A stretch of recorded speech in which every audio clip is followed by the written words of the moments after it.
Gold, trusted gold buyers. మీరు తాకట్టు పెట్టిన బంగారాన్ని విడిపించి ఈ రోజు ఉన్న మార్కెట్ ధరకు కొనబడను.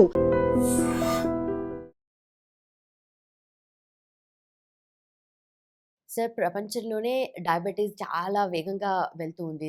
ఎక్కడ చూసుకున్నా. అండ్ ఇండియా అనేది మనం చూసుకుంటే ఎక్కువగా క్యాపిటల్‌గా మారిపోతుంది డయాబెటీస్‌కి. అయితే గ్లోబల్ లెవెల్‌లో చూసుకున్నా కూడా ప్రతి నలుగురిలో ఒకరికైతే డయాబెటీస్ ఖచ్చితంగా ఉంటుంది. దానివల్ల తర్వాత మల్టిపుల్ ప్రాబ్లమ్స్ వస్తున్నాయి. హార్ట్ స్ట్రోక్ దగ్గర నుండి, బ్రెయిన్ స్ట్రోక్ దగ్గర నుండి, కిడ్నీ ఫెయిల్యూర్ ఇవన్నీ వస్తున్నాయి కదా సార్. అసలు మూల కారణం డయాబెటీస్‌కి ఎక్కడ స్టార్ట్ అవుతుంది? అండ్ హోమ్ రెమెడీస్ అంటే ఏం చెప్తారు? సో పిండి పదార్థాల సేవన ఎక్కువగా ఉండడం ప్రధానమైన కారణమ్మా. తీసుకునే ఆహార పదార్థం ఎక్కువైపోయింది, చేసేటువంటి శారీరక శ్రమ తక్కువైపోయింది. ఇది ప్రధానమైన కారణం. దీనికి అనుబంధంగా నువ్వు ఉంటే నేను ఉండకుండా పోతానని చెప్పేసి మానసిక ఒత్తిడి మరొక ప్రధానమైన కారణమ్మా. సో స్ట్రెస్ఫుల్ లైఫ్, వీటన్నిటికి తోడు environmental pollutions, so multiple factories వల్ల మరి డయాబెటీస్ విపరీతంగా పెరిగిపోతుంది. ఆల్మోస్ట్ క్యాపిటల్ అని చెప్పేసి మీరే చెప్పారు కదమ్మా ఇండియా. సో ఇది బాధాకరమైన విషయమా. సో దీనికోసం అని చెప్పేసి మరి ముఖ్యంగా చెప్పుకోవాలంటే చిన్న వయసు నుంచే షుగర్ రావడం మొదలైంది. సో చిన్న వయసు నుంచే షుగర్ రావడం మొదలవడం చేత మరి దాన్ని కంట్రోల్లో ఉంచుకోవాలని చెప్పేసి డాక్టర్స్ కూడా చెప్తున్నారు. కాబట్టి కంట్రోల్లో ఉంచుకునేందుకు రకరకాల ప్రయత్నాలు చేస్తున్నారు. మరి యొక్క ప్రయత్నాలు కొంతమందికి సఫలీకృతం అయితే, కొంతమందికి వాళ్ళకు తెలియక చేసేటువంటి వివిధ రకాలైన పొరపాట్ల వల్ల ఆరోగ్య స్పృహ లేకపోవడం చేత షుగర్ అనేది కంట్రోల్ కావడం లేదు. సో రకరకాల మందులు వాడుతుంటారు, షుగర్ మాత్రం నార్మల్కి రాదు, చాలా ఇబ్బంది పడుతుంటారు. దీనివల్ల భవిష్యత్తులో కూడా అనేక రకాలైన కాంప్లికేషన్స్ కూడా వచ్చేదానికి అవకాశం ఉంటుందన్నమాట. మరి ఈ నేపథ్యంలో వైద్యులు సూచించిన పద్ధతిలో ఆధునిక కృత్రిమ రసాయన ఔషధాలు వాడుకుంటూ ఇప్పుడు మనం చెప్పుకోబోయేటువంటి ఔషధం వాడుకోవడం వల్ల ఎలాంటి సైడ్ ఎఫెక్ట్స్ ఉండవు, షుగర్ బాగా కంట్రోల్లో ఉంటుంది, భవిష్యత్తులో కాంప్లికేషన్స్ రాకుండా ఉండేటువంటి పరిస్థితి ఏర్పడుతుంది. ఆధునిక కృత్రిమ రసాయన ఔషధాల యొక్క డోసు కూడా మ్యాక్సిమం తగ్గించడానికి అవకాశం ఉంటుందన్నమాట. సో ఆ ఔషధం ఎలా తయారు చేసుకోవాలంటే పొడపత్రి అనేటువంటి ఔషధం మనకు మార్కెట్లో దొరుకుతుంది. పొడపత్రి, దాని పేరు పొడపత్రి. సో ఒక మేషశృంగి అని చెప్పేసి సంస్కృతంలో చెప్తారు. పొడపత్రి ఆ ఎండించినటువంటి ఆకులు మనకు మార్కెట్లో దొరుకుతాయి, పౌడర్ కూడా మనకు మార్కెట్లో దొరుకుతుందమ్మా. పొడపత్రి చూర్ణాన్ని ఒక 50 గ్రాములు తీసుకోవాలి. దీన్ని మధునాశిని చూర్ణం అని చెప్పేసి కూడా అంటారమ్మా.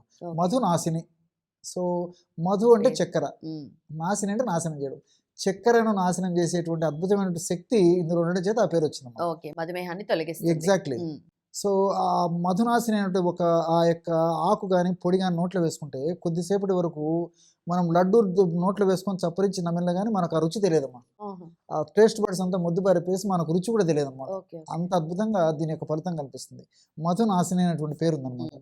ఈ యొక్క పొడపత్రి అని మనం తెలుగులో చెప్పుకోబోయేటువంటి యొక్క మధునాశిని యొక్క చూర్ణాన్ని ఒక 50 గ్రాములు తీసుకోవాలి. రెండవ పదార్థంగా నేరేడు విత్తనాల యొక్క చూర్ణం ఒక 50 గ్రాములు తీసుకోవాలమ్మా.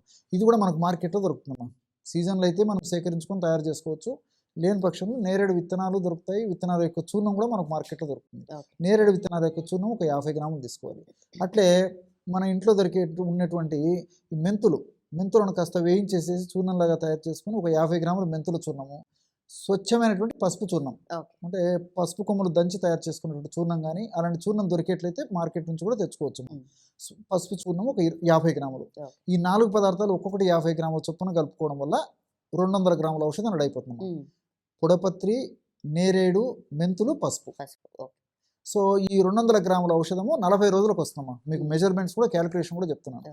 ఈ 4 పదార్థాలు బాగా కలిపేసి ఒక గాజు సీసాలో నిల్వ ఉంచుకొని రోజు ఉదయం ఆహారం తర్వాత ఒకసారి, అదేవిధంగా రాత్రి ఆహారం తర్వాత ఒకసారి ఒక 50 ml నీళ్లలో 1/2 టీ స్పూన్ పౌడర్ కలిపేసి తాగేసేయడం.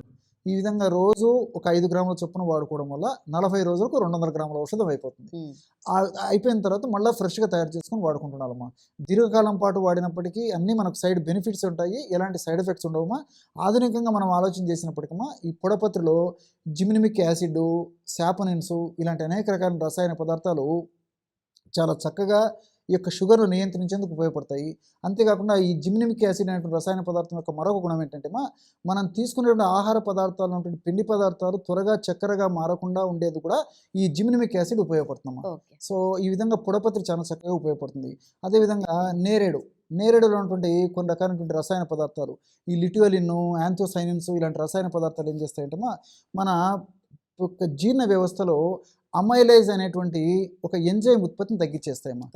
సో మనం తీసుకునే పిండి పదార్థాలు ఎక్కువగా జీర్ణం కావడం చేత, త్వరగా జీర్ణం కావడం చేత చక్కెరగా మారుతాయి. ఉమ్, దానికి కారణం ఏంటంటే అమైలేజ్ అనేటువంటి ఎంజైమ్. ఓకే. ఈ అమైలేజ్ అనేటువంటి ఎంజైము బాగా పనిచేసినప్పుడే ఈ యొక్క పిండి పదార్థాలు త్వరగా చక్కెరగా మారిపోతాయి.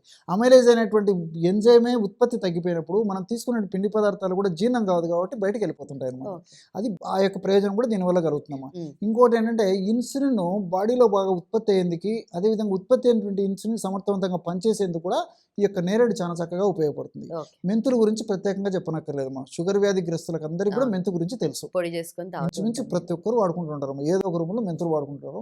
దీని మీద పరిశోధనలు కూడా జరిగినాయమ్మా. ఉమ్, మనకు హైదరాబాద్లో తార్నాకలో జాతీయ పోషకాహార సంస్థ ఉందమ్మా. వీళ్ళు అనేక సంవత్సరాలు పరిశోధన చేసి మెంతులు చాలా అద్భుతంగా ఈ షుగర్ వ్యాధిని నియంత్రిస్తాయి, షుగర్ వ్యాధి వల్ల భవిష్యత్తులో ఇతర ఉపద్రవాలు రాకుండా ఉండేందుకు కూడా మెంతుల్లో ఉన్నటువంటి వివిధ రకాల రసాయన పదార్థాలు ఉపయోగపడతాయని చెప్పేసి కూడా పరిశోధన ద్వారా కూడా నిరూపించడం జరిగిందమ్మా. ఓకే. ఈ యొక్క మెంతుల్లో ఈ ట్రైగోనిలిన్, తర్వాత ఈ సాపనిన్స్, ఆల్కలాయిడ్స్, ఫ్లేవనాయిడ్స్ ఇలాంటి అనేక రకాల రసాయన పదార్థాలు కూడా ప్రత్యక్షంగా పరోక్షంగా ఈ యొక్క షుగర్ వ్యాధిని నియంత్రించేందుకు చాలా చక్కగా ఉపయోగపడతాయి. షుగర్ వ్యాధి వల్ల కాంప్లికేషన్స్ రాకుండా ఉండేందుకు చాలా సమర్థవంతంగా ఉండేందుకు ఈ యొక్క మెంతులు ఉన్నటువంటి వివిధ రకాల రసాయన పదార్థాలు ఉపయోగపడతాయి. అంతేకాకుండా మెంతులు వ్యాధి నిరోధక శక్తిని పెంచేందుకు చాలా చక్కగా ఉపయోగపడుతుంది. రక్తాన్ని శుద్ధి చేసేందుకు చాలా చక్కగా ఉపయోగపడుతుంది.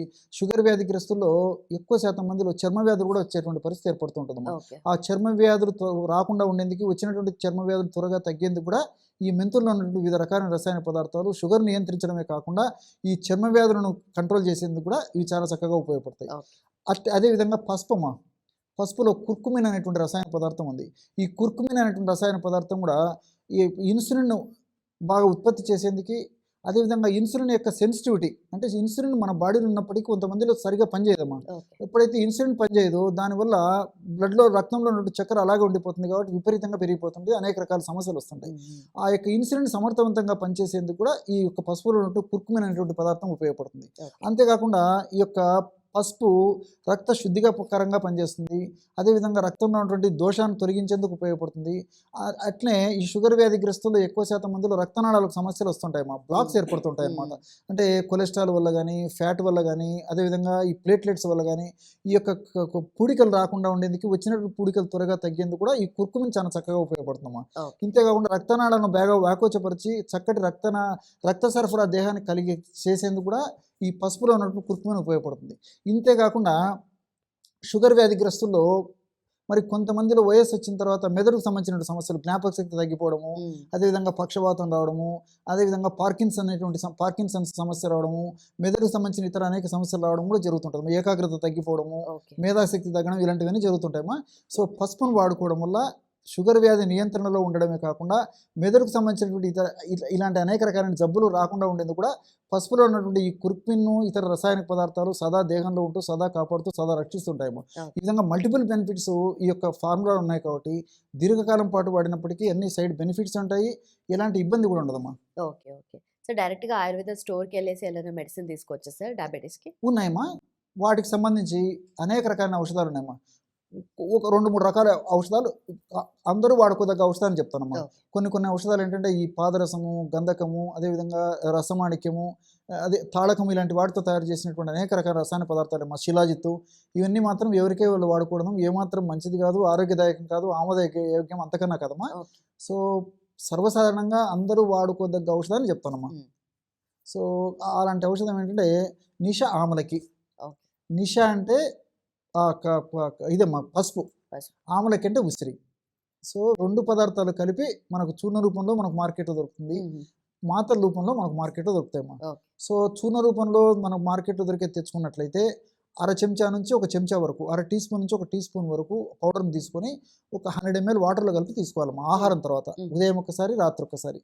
నిషా ఆమలకి ఆ యొక్క పౌడర్ పేరు. నిషా అంటే పసుపు, ఆమలకి అంటే ఉసిరిక.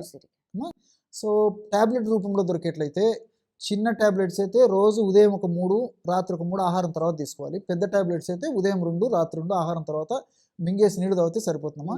సో ఈ నిషామలకి ట్యాబ్లెట్స్ కూడా ఈ 2 పదార్థాలు ఉంటాయి కాబట్టి చూర్ణ రూపంలో దొరికితే చూర్ణం తీసుకోవచ్చు, లేకపోతే ఈ పద్ధతిలో తీసుకోవచ్చు అమ్మా.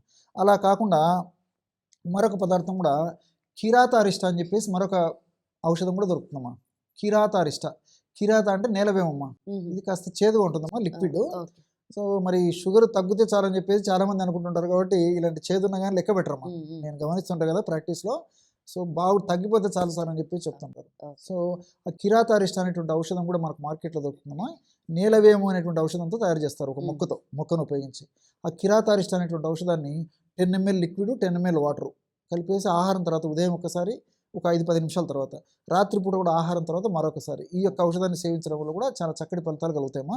ఇలా చాలా చాలా ఔషధాలు ఉన్నాయమ్మా. మరి సర్వసాధారణంగా అందరూ వాడుకోదగ్గ ఇతర అనేక రకాల ఔషధాలు కూడా ఉన్నాయి. సమయాన్ని బట్టి, సందర్భాన్ని బట్టి ముందు వీడియోలో మరిన్ని కూడా చెప్పేదాన్ని నేను ప్రయత్నం చేస్తాను. తప్పకుండా sir. Thank you so much sir. Okay madam. And for more videos, Please subscribe to iDream. Please subscribe to iDream. Please subscribe iDream. And please subscribe to iDream. For more videos, subscribe to iDream.